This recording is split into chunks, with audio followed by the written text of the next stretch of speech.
Hello बच्चों, welcome to our online classes. My self Sahil. आज आप अपना नेक्स्ट टॉपिक स्टार्ट कर रहे हैं।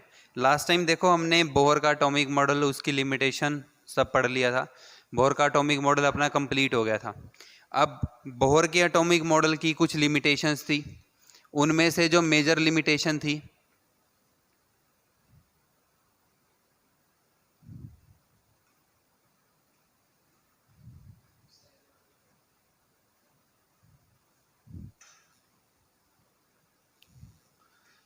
जो बोहर के एटॉमिक मॉडल की लिमिटेशन थी, उसमें से एक लिमिटेशन तो ये थी कि ये स्प्लिटिंग ऑफ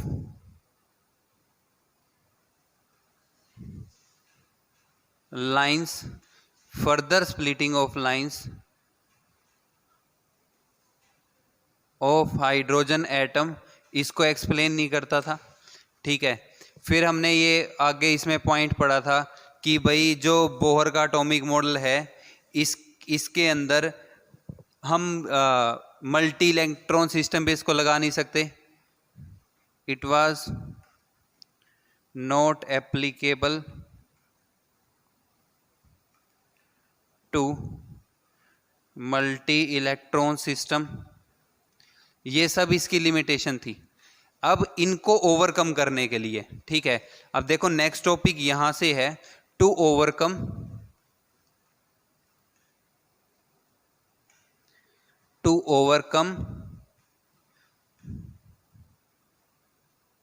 limitations of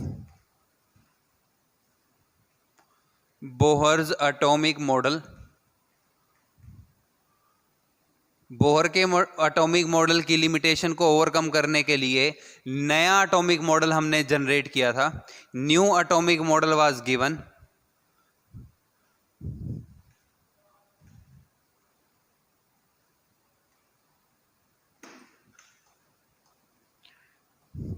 और जो नया एटॉमिक मॉडल था वो बेस्ड था दो कंसेप्ट के ऊपर। न्यू एटॉमिक मॉडल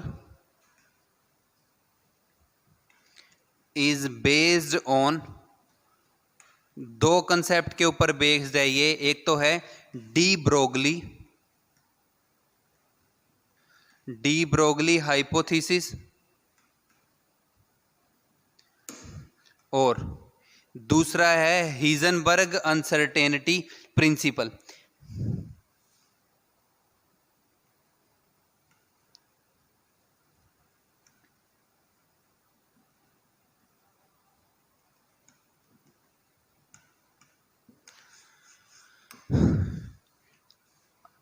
बोर के एटॉमिक मॉडल की वो लिमिटेशन है। इन लिमिटेशंस को ओवरकम करने के लिए नया एटॉमिक मॉडल आपने बनाना है। जो नया एटॉमिक मॉडल है वो इन दो पॉइंट्स के ऊपर बेस्ड है। ठीक है, अब जो नया एटॉमिक मॉडल है वो दो कंसेप्ट को यूज करके हम ये कहते हैं कि जो नया एटॉमिक मॉडल है वो आता है क्वांटम मैकेनिक्स के अंदर।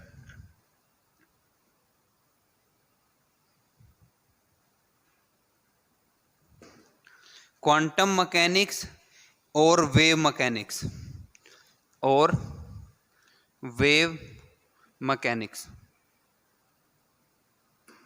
जो नया एटॉमिक मॉडल है वो क्वांटम मैकेनिक्स के अंदर आता है और ये इन दो पॉइंट्स के ऊपर बेस्ड है। ठीक है, अब जो नया एटॉमिक मॉडल है उसका नाम क्या है? Quantum mechanical wave model of atom. जो नया एटॉमिक मॉडल है उसका नाम ये है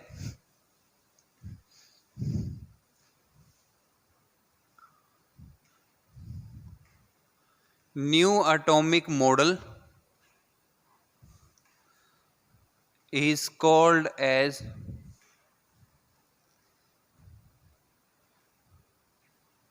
quantum mechanical wave model of atom या wave mechanical model of atom. ठीक है भाई, जो हमारा नया एटॉमिक मॉडल है वो ये नाम से होगा। और जो नया एटॉमिक मॉडल है ये दो नए टॉपिक हैं, इनके ऊपर बेस्ड है। अब नया एटॉमिक मॉडल पढ़ने से पहले हमने क्या करना है, हमने इन दो कंसेप्ट्स को पढ़ना है कि what is de Broglie hypothesis, what is Heisenberg uncertainty principle, ये होते क्या हैं, पहले ये पढ़ेंगे, फिर देखेंगे कि इन दोनों पॉइंट्स के बेस पे आप कैसा नया एटॉमिक मॉडल जो है वो जनरेट कर सकते हो। ठीक है,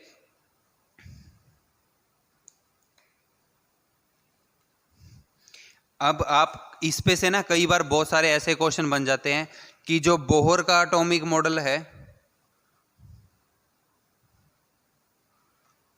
वो आपने ध्यान रखना है कि ये प्लैंक्स क्वांटम थ्योरी पे बेस्ड है,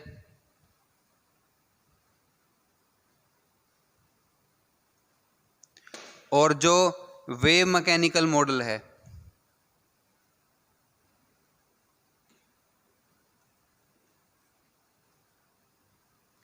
जो wave mechanical model of atom है ये बेस्ड है क्वांटम मैकेनिक्स पे।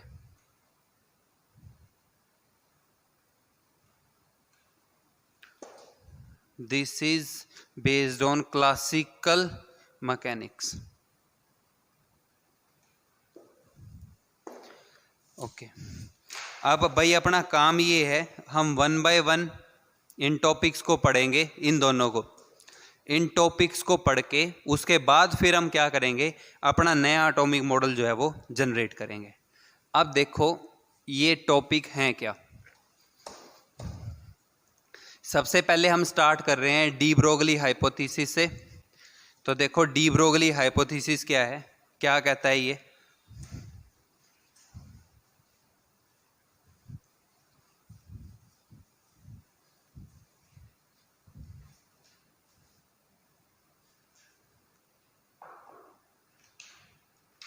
नेक्स्ट पॉइंट है भाई dual nature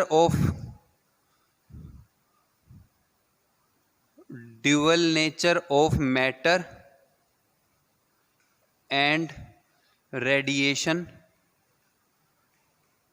dual nature of matter और रेडिएशंस और डी ब्रोगली हाइपोथेसिस।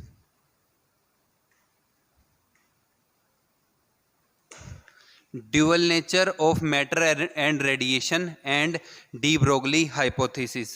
देखो ड्यूअल का क्या मतलब होता है, ठीक है, ड्यूअल का मतलब होता है भाई बोथ, ठीक है, ड्यूअल मीन्स बोथ,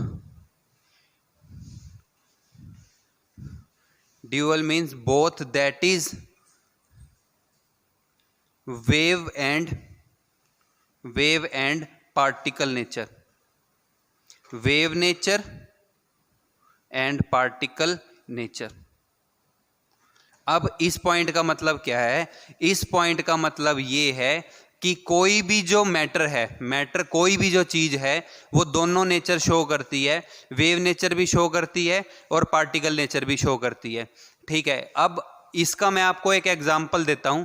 इसका एग्जांपल ऐसा है कि मान लो कि क्रिकेट की बॉल है, क्रिकेट की बॉल को आप ऐसे फेंक रहे हैं, आपा को लगता है कि भाई तुम प्रोजेक्टाइल पढ़ रहे होगे फिजिक्स में, भाई आपने क्रिकेट की बॉल फेंकी वो सीधी जा रही है ऐसे, बट ऐसा नहीं होता। जब आपा बॉल को फेंकते हैं तो देखो यहाँ पे टॉपिक का मतलब क्या है, dual nature of matter and radiation. कोई भी जो मैटर है, कोई भी मैटर दोनों नेचर शो करता है, पार्टिकल नेचर भी और वेव नेचर भी। तो जब आप क्रिकेट की बॉल को आप थ्रो करोगे, आप क्रिकेट की बॉल को जब थ्रो करोगे तो वो ऐसे नहीं जा रहा होगा, वो क्या कर रहा होगा, वेव बनाता हुआ आगे ऐसे बढ़ रहा होगा। ठीक है, अब इस वेव की वेवलेंथ इतनी कम होती है कि वो हमें दिखती ही नहीं। ठीक है, मैं पॉइंट यहां पे रिपीट कर रहा हूं कि इस वेव की वेवलेंथ इतनी कम होती है कि वो हमें दिखता नहीं है और हमें लग रहा है कि वो एक ऐसे प्रोजेक्टाइल पाथ जो है वो शो कर रहा है। ठीक है भाई, वेवलेंथ क्या होती थी, दो क्रस्ट और दो ट्रफ के बीच का जो डिस्टेंस है ये। ठीक है, अब ये वेवलेंथ इतनी कम है कि ये हमें शो नहीं होती। अब जैसे मान लो, ये हम सब पढ़ेंगे, हम फॉर्मूला भी डिराइव करेंगे ये निकालने का। अब मान लो कि रोड के ऊपर गाड़ी चल रही है, अब गाड़ी में आपा को तो लगता है कि गाड़ी रोड पे सीधी भाग रही है, ठीक है, लेकिन ऐसा नहीं होता। गाड़ी क्या करती है, रोड के ऊपर वेव बनाती हुई चलती है ऐसे, ठीक है, लेकिन फिर वही बात है कि इसका एम्पलीट्यूड इतना कम होता है और इसकी वेवलेंथ इतनी कम होती है कि ये हमें दिखता नहीं और लगता है कि गाड़ी सीधी चल रही है। टॉपिक का मतलब ये था कि कोई भी जो मैटर है वो क्या शो करेगा, ड्यूअल नेचर शो करेगा, मतलब वो पार्टिकल भी है और वो क्या शो करेगा, वेव। अब क्रिकेट की बॉल है, ये पार्टिकल तो खुद से है, पार्टिकल नेचर शो कर रहा है किसकी वजह से, मास की वजह से, ठीक है, और वेव नेचर शो करेगा वाइल ट्रैवलिंग। जब ये मूव कर रहा होगा तो मूव करते हुए ये क्या शो करेगा, वेव नेचर। ठीक है भाई, जब मूव करेगा तो इसकी क्या बनेगी, वेव बनेगी, और वो वेव हमारे को दिखाई नहीं देगी क्योंकि मास जो है वो ज़्यादा है। ठीक है, ऐसे ही गाड़ी है भाई, गाड़ी का अपना मास है तो गाड़ी क्या है, मैटर है। अब जब वो मूव कर रही है तो वो वेव बनाती है। ठीक है, तो ये तो बात आ गई भाई मैटर की। अब रेडिएशन की बात आती है। ठीक है भाई, रेडिएशन पार्टिकल नेचर कैसे शो करेगा, how it can become possible that the wave is showing particle nature on the same. अब मैं आपको बताऊं कि ये बनेगा कैसे। मान लो कि कोई वेव है, ठीक है, ये मान लो कि बल्ब है, ये रेडिएशन एमिट कर रहा है,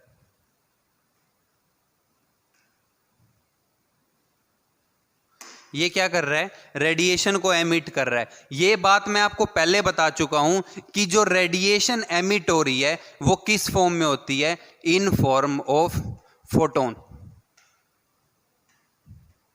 इन फॉर्म ऑफ फोटोन। और फोटोन क्या होता है, पार्टिकल। ये हमने क्वांटम उसमें पढ़ा था, प्लैंक्स क्वांटम थ्योरी में, कि फोटोन क्या होता है, पार्टिकल होता है। इसका मतलब क्या है कि जो रेडिएशन निकली, उस रेडिएशन क्या होती है, वेव होती है, लेकिन उस वेव के साथ क्या जुड़ा हुआ है, उसका पार्टिकल नेचर। तो ऐसे ही कोई, इसी बेस पे आप ये कह सकते हो कि कोई भी जो मैटर है वो क्या शो करता है, both wavy nature and particle nature. अब धीरे धीरे इसको पढ़ते हैं, आगे हम देखेंगे, एग्जाम्पल पढ़ेंगे, इसके न्यूमेरिकल करेंगे।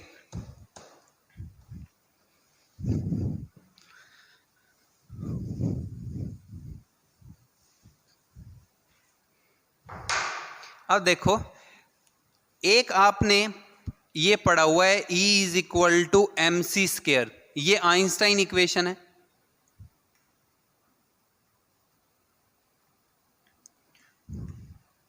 ये आइंस्टाइन इक्वेशन है और ये आप 9th-10th में भी पढ़ते हो कि M यहां पे क्या है, mass of substance,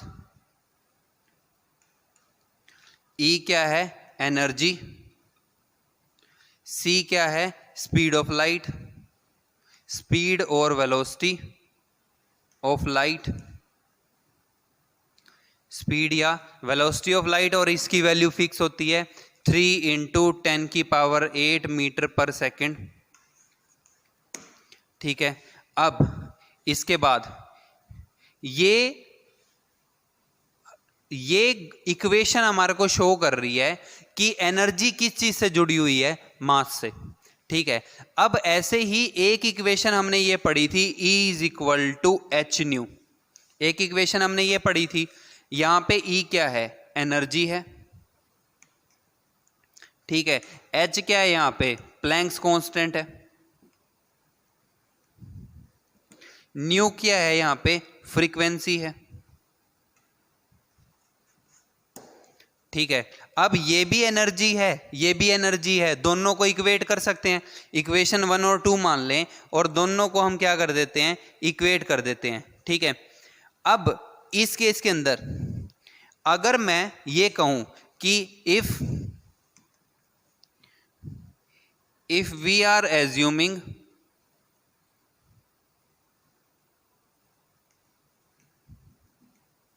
photon is showing wave nature, अगर फोटोन वेव नेचर को शो कर रहा है तो आप उसके वेव नेचर में क्या स्टडी करते हैं, फ्रीक्वेंसी, वेवलेंथ, ये सब किससे स्टडी कर सकते हो, इस इक्वेशन से। ठीक है। अगर ऐसे ही फोटोन जो है वो पार्टिकल नेचर शो कर रहा है तो उसको किस इक्वेशन से स्टडी कर सकते हो? इस इक्वेशन से। If photon is showing particle nature, अगर फोटोन पार्टिकल नेचर शो कर रहा है तो उस टाइम पे हम ये इक्वेशन यूज कर सकते हैं। अब फोटोन जो है वो अगर दोनों नेचर शो करता है, मैं इक्वेशन को इक्वेट कर देता हूं, mc² is equal to H nu, आप न्यू की वैल्यू रखो h into C by lambda mc², तो एक c से एक c कैंसिल हो जाएगा, तो अपने पास क्या आ जाएगा? mc is equal to h into 1 by lambda. ठीक है, मैं यहां पे c को इक्वल रख रहा हूं v के, that is velocity of light, velocity of light. तो लैम्डा किसके इक्वल आ जाएगा? अब देखो क्या बन गया, mv, ये v लिखना है आपने, mass into velocity is equal to h upon lambda. अब मास इनटू वेलोसिटी जो है ये किसके बराबर होती है? मोमेंटम के। मास इनटू वेलोसिटी जो है ये मोमेंटम के बराबर आता है, तो यहां पे अगर आप वैल्यू रख दें तो लैम्डा किसके इक्वल आ जाएगा? h बाय p के। p यहां पे क्या है? मोमेंटम।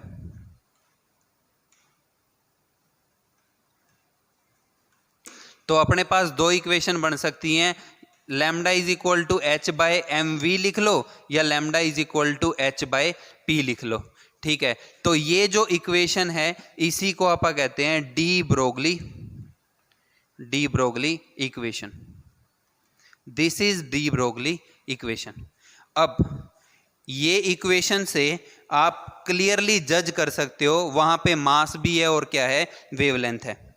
ठीक है, अब आप इसको खुद सोच के देखो, ये शो क्या कर रहा है? ठीक है, ये क्या है? मास ऑफ पार्टिकल है, मास ऑफ सब्सटेंस है। ये क्या है? वेवलेंथ ऑफ दैट सब्सटेंस, उसी सब्सटेंस की ये क्या है? वेवलेंथ है, और ये क्या है? वेलोसिटी है।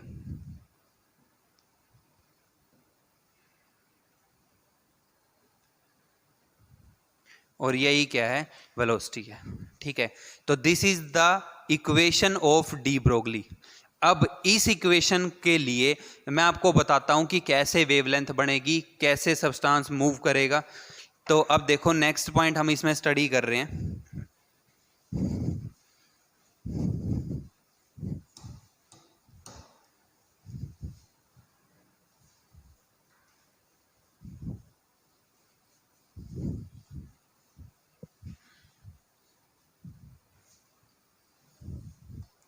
भाई अपने पास इक्वेशन ये बन चुकी है, lambda is equal to H by M V. ठीक है, अब मैं एग्जाम्पल लेके चल रहा हूं।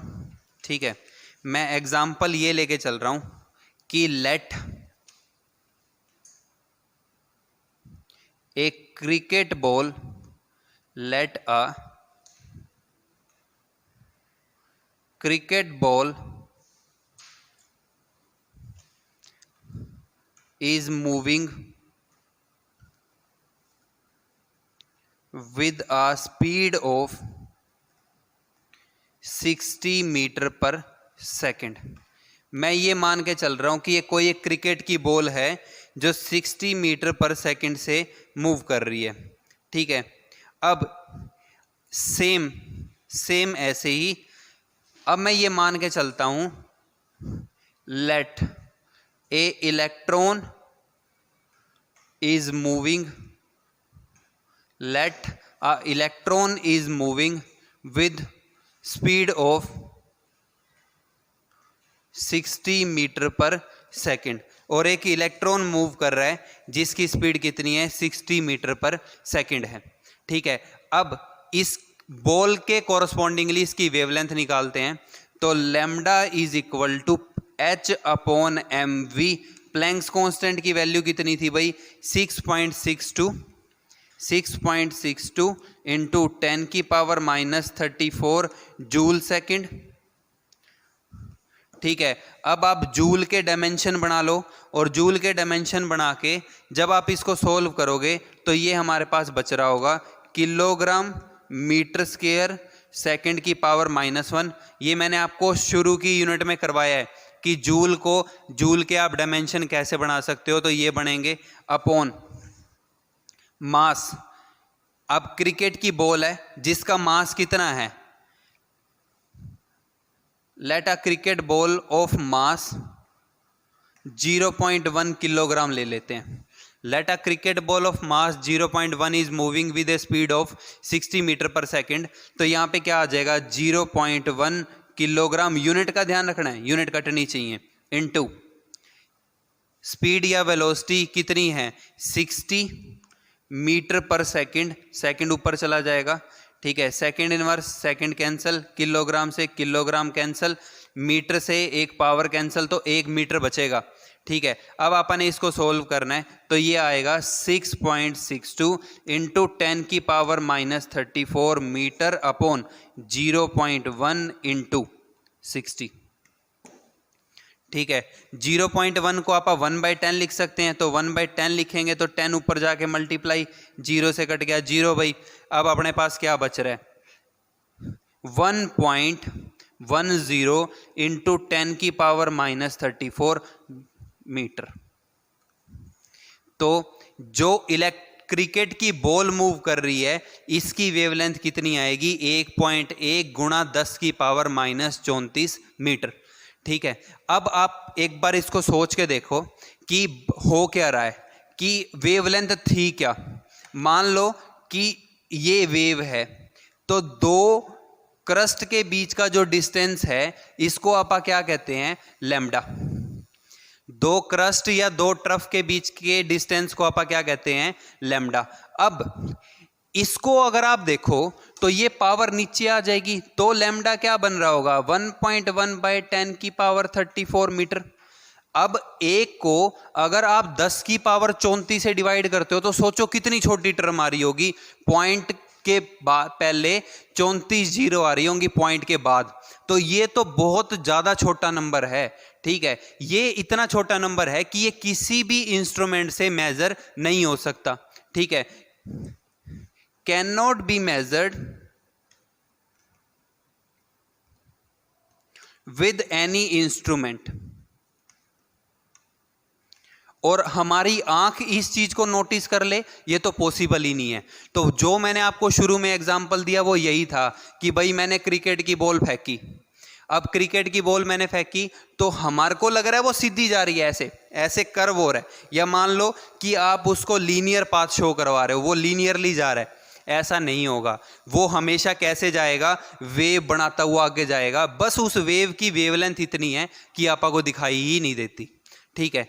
अब इसके बाद अगर मैं इसी क्वेश्चन को इलेक्ट्रॉन के लिए सोल्व करूं तो lambda is equal to h/mv, h जो है वो 6.62 इंटू 10 की पावर -34, यूनिट आगे वैसे ही बना लो, kilogram metre square second inverse upon mass of electron 9.11 into 10 की power -31 kilogram into 60 metre per second. ये ऊपर सेकंड से सेकंड कैंसिल, किलोग्राम से किलोग्राम, ये पावर कैंसिल, ये पावर ऊपर जाके प्लस हो जाएगी, बन क्या रहा है 6.62 इंटू 10 की power -34 plus 31 upon 9.11 into 6 into, अगर मैं 6 इंटू 10 करूं तो ये यहां पे ये पावर प्लस की है, ये ऊपर जाके माइनस हो जाएगी, ठीक है। तो जब आप इसको सोल्व करते हो तो ये ऑलमोस्ट 10 की पावर -5 के आसपास आ रहा होगा, ठीक है। 10 की पावर -5 मीटर के आसपास आ रहा होगा, आप इसको सोल्व करके देख लेना, ठीक है। तो 10 की पावर -5 मीटर दिस कैन, अब आप इन दोनों को कंपेयर करके देखो, इस लैम्डा और उस लैम्डा में से वो लैम्डा तो इसके कंपैरिजन में बहुत छोटा है, यहाँ 1/10 की पावर 34 है, वहां पे 1/10 की पावर 5 है, तो वो टर्म छोटी है, वो उसको हम अल्ट्रा माइक्रोस्कोप से मेजर कर सकते हैं। तो इसलिए हम कहते हैं कि जब इलेक्ट्रॉन मूव कर रहा है, ऐसा है भाई, अब ऑर्बिट में ये ऑर्बिट है, आपने कहा कि ऑर्बिट में इलेक्ट्रॉन है और वो मूव कर रहा है, तो ऑर्बिट में जो इलेक्ट्रॉन है वो ऐसे वेव बनाता हुआ मूव कर रहा होगा। That is why we are talking about wave mechanical model of atom. भाई एटम के अंदर जो इलेक्ट्रॉन है उसकी क्या बनती हैं, वेव बनती हैं। ठीक है, फिर वही एग्जांपल, रोड पे गाड़ी चल रही है, अब गाड़ी तो क्विंटल की होती है, मान लो कि गाड़ी 500 किलो की है, अब जितना ज्यादा मास होगा वेवलेंथ उतनी कम होगी। अब 100 ग्राम की क्रिकेट की बॉल के लिए तो वेवलेंथ इतनी छोटी आ रही थी, अगर यहाँ 1000 किलोग्राम रख दूं मैं तो ये तो 10 की पावर 50 के पास पहुंच जाएगा, उसको तो आप बिल्कुल ही मेजर नहीं कर सकते। तो क्या लगता है, गाड़ी रोड पे सीधी भाग रही है, गाड़ी रोड पे सीधी नहीं भागती, वेव बनाती हुई जाती है। ठीक है, तो ये अपना आज का पॉइंट है, that is the dual nature of any matter and any radiation. जो कोई भी मैटर एंड रेडिएशन है वो क्या शो करता है, वेव मैकेनिकल मॉडल। ठीक है, तो ये था डी ब्रोगली कंसेप्ट। अब इससे रिलेटेड कुछ न्यूमेरिकल्स हम ट्राई करते हैं।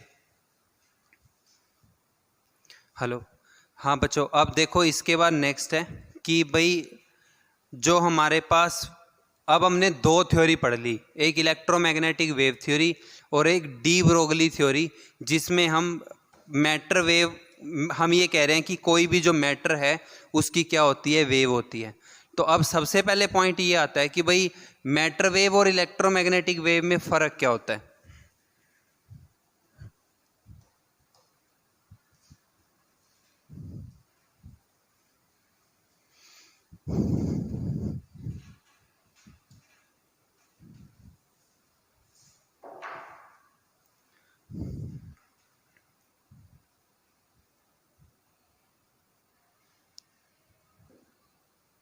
differences between electromagnetic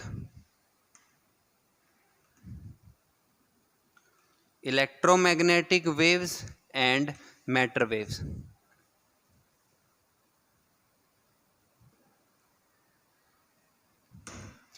electromagnetic wave और मैटर वेव जो हैं इनमें डिफरेंस क्या होगा। अब इसके बाद, अब देखो इसमें सबसे पहला तो हमने पॉइंट ये पढ़ा था कि इलेक्ट्रोमैग्नेटिक वेव के अंदर क्या होता है, इलेक्ट्रोमैग्नेटिक वेव के अंदर इलेक्ट्रिक फील्ड और मैग्नेटिक फील्ड होती है जो एक दूसरे के परपेंडिकुलर होती है और perpendicular to the plane of motion होता है। Electromagnetic waves has electric field and magnetic field associated with it। हमने ये पढ़ा था कि किसी भी इलेक्ट्रोमैग्नेटिक वेव के अंदर क्या होता है, इलेक्ट्रिक फील्ड होती है, मैग्नेटिक फील्ड होती है और वो एक दूसरे से जुड़ी हुई होती हैं। ठीक है, मैटर वेव के अंदर ऐसा कुछ नहीं होता।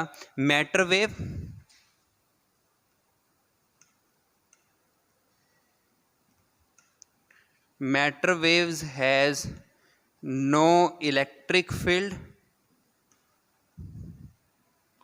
And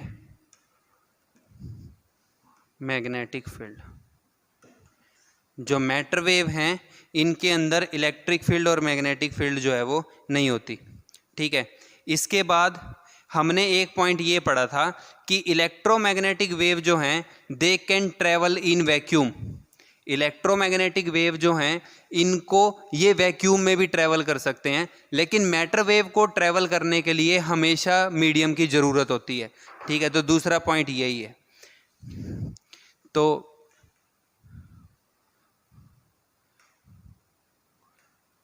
electromagnetic waves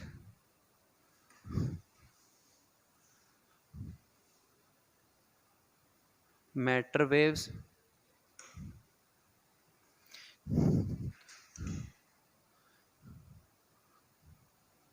electromagnetic waves does not requires medium for propagation। Electromagnetic wave को प्रोपेगेट करने के लिए मीडियम की ज़रूरत नहीं होती, that is can pass through vacuum. ये कहाँ से पास कर सकती है? वैक्यूम से, ठीक है। लेकिन मैटर वेव जो है,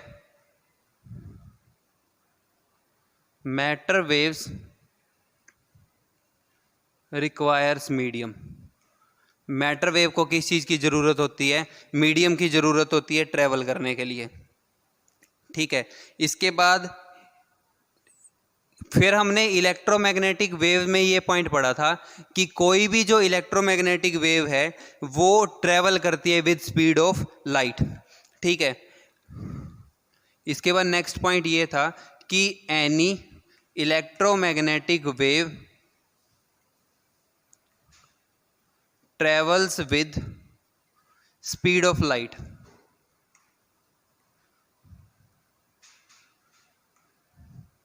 कोई भी जो इलेक्ट्रोमैग्नेटिक वेव है वो सिर्फ स्पीड ऑफ लाइट से ट्रेवल करती है, बट मैटर वेव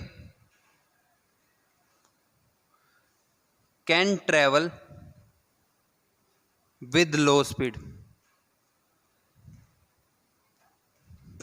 लेकिन जो कोई भी मैटर वेव है वो लो स्पीड के साथ भी ट्रेवल कर सकती है, ठीक है। अब इसके बाद फिर नेक्स्ट पॉइंट ये है कि जो इलेक्ट्रोमैग्नेटिक वेव है वो सोर्स से निकलती है और सोर्स को छोड़ देती है। मान लो कि बल्ब है, बल्ब से लाइट निकली, उसने बल्ब को छोड़ दिया, वो हमारे तक आई और यहाँ पे ख़त्म होगी, ठीक है भाई। जो इलेक्ट्रोमैग्नेटिक वेव है वो क्या करती है? सोर्स को लीव कर देती है और फिर थोड़ी देर के बाद क्या हो जाती है? ख़त्म। लेकिन मैटर वेव जो है वो मैटर के साथ हमेशा जुड़ी हुई रहती है और वो कभी उसको छोड़ती नहीं है, ठीक है। तो नेक्स्ट पॉइंट ये है कि electromagnetic wave leaves the source. Electromagnetic wave जो है वो सोर्स को लीव कर देती है, ठीक है। या ये कहते हैं कि any source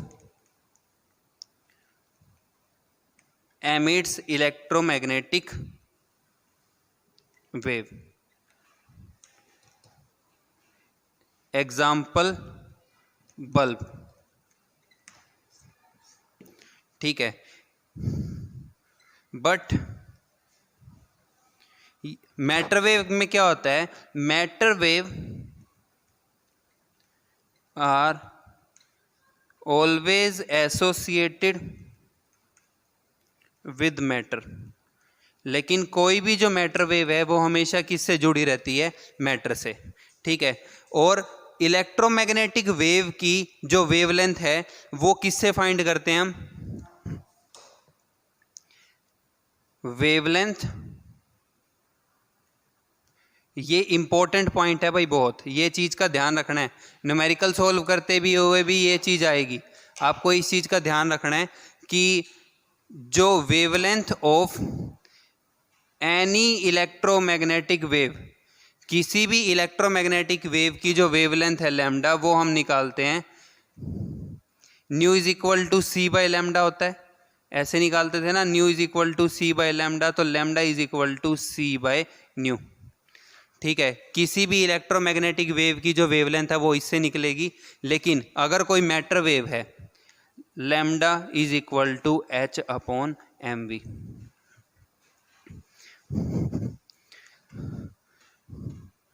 wavelength of any matter wave, किसी भी मैटर वेव की जो वेवलेंथ है वो हम इस फॉर्मूला से फाइंड करते हैं। तो ये बेसिक पॉइंट ऑफ डिफरेंसेस हैं between electromagnetic wave and matter wave which you have to understand completely. ये आपको ध्यान रखना है। न्यूमेरिकल निकालते हुए इलेक्ट्रोमैग्नेटिक वेव पूछ रही है तो ये फॉर्मूला यूज़ करो, मैटर वेव का क्वेश्चन है तो वो वाला फॉर्मूला यूज़ होगा, दोनों को मिक्स नहीं करना, ठीक है। तो भाई आज के लिए इतना ही, ठीक है। नेक्स्ट टाइम हम इस टॉपिक को कंटिन्यू करेंगे, डी ब्रोगली का जो कंसेप्ट है, अब इसको आगे कंटिन्यू करके इसके नेक्स्ट टाइम इसके न्यूमेरिकल करेंगे। तब तक आप इसको पढ़ के रिवाइज करते रहो। Thank you.